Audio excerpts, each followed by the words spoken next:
आने वाले एपिसोड अनुपमा में बहुत कुछ परिवर्तन होने वाला है। डिम्पी की लाइफ जंड बनने वाली है क्योंकि डिम्पी का पास्ट वापस आ चुका है और उस पास्ट के बारे में टीटू को नहीं पता। और वो पास्ट ऐसा वैसा पास्ट नहीं आया है, वो भयानक पास्ट जो डिम्पी के साथ बीता था, जहां पे अनुपमा, अनुज और डिम्पी थे, जहां पे डिम्पी का रेप 5-6 लड़कों ने किया था। वो लड़का रिमेंबर, बहुत बड़े आदमी का बेटा था। He is back. आज के एपिसोड में वो वापस आया है और डिम्पी ने ये बात जो उसके साथ हुई थी, ये बात टीटू को नहीं पता। टीटू को भी एक फोन आता है जिसमें वो टीटू बोलता है कि जेल से बाहर आ गया, कैसे। अब आगे की कहानी बता दो कि डिम्पी ने टीटू से झूठ बोला है, मतलब डिम्पी टीटू के बीच में एक दरार, और अधिक फोर्स कर रहा है कि वो नाम बताए। डिम्पी बोल रही कि मैं झूठ के जरिए रिश्ता नहीं निभाऊंगी। मतलब एक हादसा हुआ जहां पे टीटू और डिम्पी आ रहे थे मूवी देख के, बातें करते हुए, फिर टीटू हाथ पकड़ा, बोला नहीं, बहाने मना किया, कोई दिखला। हम तो दूसरे मोहल्ले में ना, अपने मोहल्ले में पकड़ते थे, पाको लोग पता थे, फिर भी ठीक है, नहीं पकड़ा, चलते हैं। टीटू ने जैसे गाड़ी निकाली तो पीछे से किसी ने गाड़ी का दरवाजा खोला, टीटू की गाड़ी गिर गई। बोला ओ, देख के चला, ओ हीरो मजनू, मुझसे अकड़ के बात कर रहा है तू। फिर डिम्पी ने बोला हमें कोई पंगा नहीं करना, चलते हैं यहाँ पे। बोला तेरी तो। अब टीटू भी थोड़ा गुस्से वाला, अब अंदर से 2-3 गुंडे और निकल गए गाड़ी से। डिम्पी ने बोला चलो यहाँ से। फिर पीछे से उसने एंट्री मारी यूं यूं करके, जहां डिम्पी की आंखें फटी रह गई। फिर टिट्टू का रिएक्शन कि डिम्पी से देख रही है, मतलब इसको जानती है। फिर वो फ्लैशबैक वाले सीन, डिम्पी ने अपनी जान कैसे बचाई, फिर भी नहीं बचा पाई जान, उसके साथ जो बुरा हुआ, वो सारा हादसा डिम्पी के सामने आ गया। फिर वहां पे टिट्टू ने बोला इस बात को यहीं खत्म करते हैं, चलो चलते हैं। बोला ओ मजनू, जरा इस मजनू को संभालो ताकि मैं इस मजनू की हीरोइन से थोड़ा सा मिल लूं, कुछ पुरानी यादें ताजा करनी है मुझे, इसलिए। अब वो तीनों ने टीटू को पकड़ लिया, उसको मारने लगे और वो डिम्पी के पास आया, पर डिम्पी हिली तक नहीं, वो उसको छूने ही वाला था। वहां पे अधिक आ गया और अधिक ने उससे पीट डाला। फिर उसको भी बचाया टीटू को, तो सब लोगों ने, दोनों ने मिलकर उन चारों गुंडों को फिलहाल में भगा दिया, टेम्परली, हाँ याद रखना। फिर वो बेहोश हो गए, उसको उठा के आए। टीटू बोला मैं पानी लेके आता हूँ। फिर डिम्पी थोड़ा होश में ही बोला ठीक हो तुम। टीटू कहाँ है? टीटू पानी लेने के आ रहे हैं।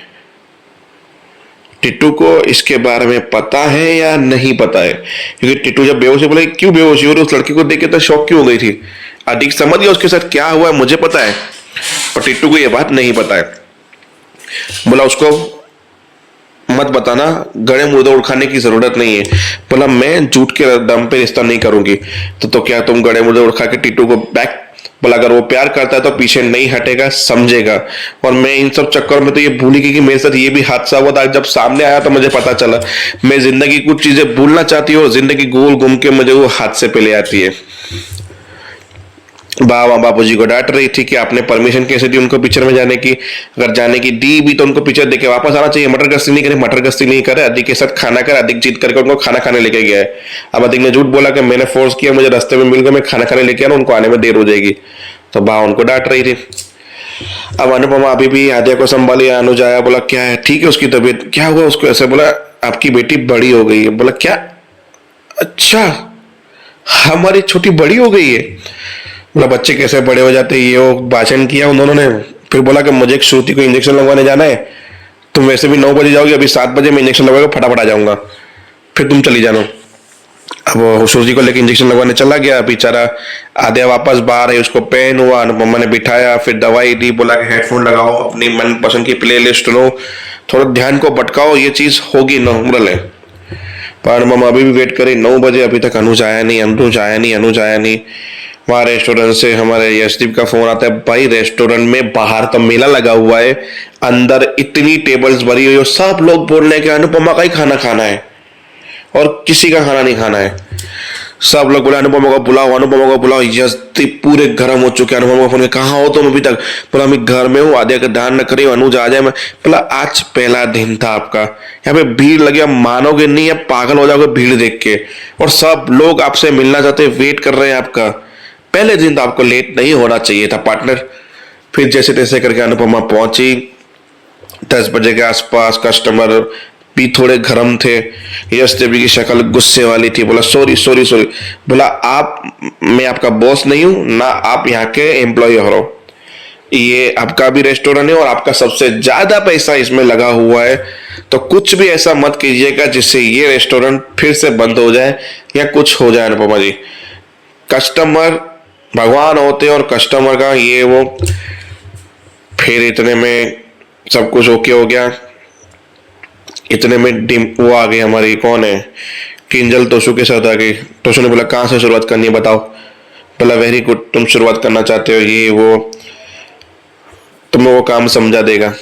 अब वहां पे भी नेपोटिज्म की बात हुई।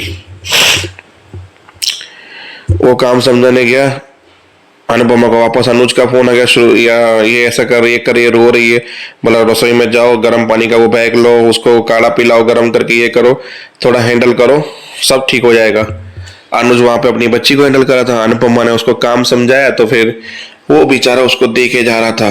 फिर उसने पूछा, जाड़िए शेफ है जो, भाई क्या हुआ? बोला कुछ नहीं, माँ मालकिन हो तो बेटे को कहीं भी किसी भी जॉब पढ़ सकती है। नेपोटिज्म है, नेपोटिज्म यहाँ पे। बोला नेपोटिज्म कहाँ से हुआ? MBA किया हुआ है और उसके लिए ये काम करना तो बहुत मुश्किल है। बोला वो सब तो एक बहाना होता है, ट्रे तक इसको पकड़ने नहीं आ रही, देखो ट्रे पकड़ना भी सीख रहा है। जिसको ट्रे पकड़ना नहीं आती वो देखना कुछ दिनों के बाद ही आपको ऑर्डर चलाने लगेगा, चल ये काम कर, चल वो ये काम कर। फिर वो अंदर आया तो उसको बोला एक काम कर, 9 नंबर की टेबल का ऑर्डर लेके आ। तू नहीं आता क्या ऑर्डर लेना? प्लीज सर, क्या खाएंगे, क्या चाहिए आपको, ऐसा बोलना। अब वो भी गुस्से में तोशु से बोला। तोशु बोला ठीक है। फिर तोशु का फोन आ गया। बोला एक्सक्यूज मी, आप हैंडल कर लो, इमरजेंसी कॉल है, मुझे उठाना है। देखा ये है, मैं चला जाता हूँ। बोला नहीं आप खाना ही बनाइए, मैं चला जाऊंगा, पर मुझे नेपोटिज्म से बहुत नफरत है। बाहर गया और बाहर फोन के बात करने के बाद वीडियो गेम खेलने लगा हमारा तोशु। वाह वाह वाह वाह वाह, मानना पड़ेगा। और अनुपमा बोलती कि तुम यहाँ काम करने आए हो कि ये सब कुछ करने आए हो? काम करने के लिए तुमने ये नौकरी डिसाइड की थी, इसके लिए काम तुम्हें करना होगा। यशदीप ये भी चीज देख रहे हैं कि अनुपमा को अपने काम पे फोकस ही नहीं है। अनुपमा हर चीज में बीच में टांग अड़ाएगी, अपने बेटे को भी यहाँ ले आएगी, अनुज की बेटी भी संभालेगी, श्रुति का हगना भी साफ करेगी। ये हो क्या रहा है? मतलब अनुपमा को इतना मैंने देख लिया कि उसके लिए परिवार पहले है, वो भी शाह परिवार के रिश्ते और अपने दूसरे पति के रिश्ते। पहले शाह परिवार की वजह से अनुपमा का दूसरा परिवार यानी कपड़िया हाउस टूट गया, रिश्ते टूट गए। अब इसी कपड़िया परिवार की वजह से अनुपमा की पर्सनल लाइफ जो है, सोशल लाइफ जो है, वो बर्बाद होगी, वो भी बहुत बुरी तरह से। और ऐसी बर्बाद होगी तो पूछो ही मत। फिर अनुपमा क्या करेगी पता है? क्योंकि अनुपमा अगर रिश्तों पे फोकस कर रही है, वो रिश्तों को इंपॉर्टेंस दे रही है, तो वो काम नहीं कर पाएगी। ये तो मैंने आज के एपिसोड में इतना नोटिस किया कि उसने कस्टमर को वेटिंग करवाना जरूरी समझा, पर अपने कॉल उठाना पहले जरूरी समझा, तोशु को समझाना जरूरी समझा। तोशु जब अपनी थाली में अपनी शक्ल देख रहा था उसको 5 मिनट का भाषण देना जरूरी समझा। तोशु जब बाहर मोबाइल में गेम खेला था उसको वापस से भाषण देना जरूरी समझा। भाई साहब, लोग रेस्टोरेंट में दूसरे भी होते हैं जो नोटिस करते हैं कि अनुपमा क्या क्या चला रही है अपने बेटे के लिए। अनुपमा कभी नहीं सुधरने वाली। तो एपिसोड के एंड में जो अनुपमा के साथ होता है वो सही होता है। जो रेस्टोरेंट बंद होता है, लोग ट्रॉफी वापस ले जाते हैं और यशदीप उसके ऊपर बहुत गुस्सा करता है कि आपकी एक लापरवाही की वजह से अनुपमा जी आज सब कुछ बर्बाद हो गया। तो भाई यही था आज के एपिसोड की कहानी।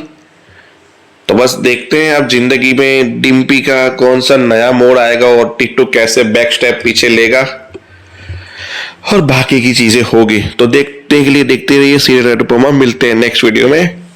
जय हिंद।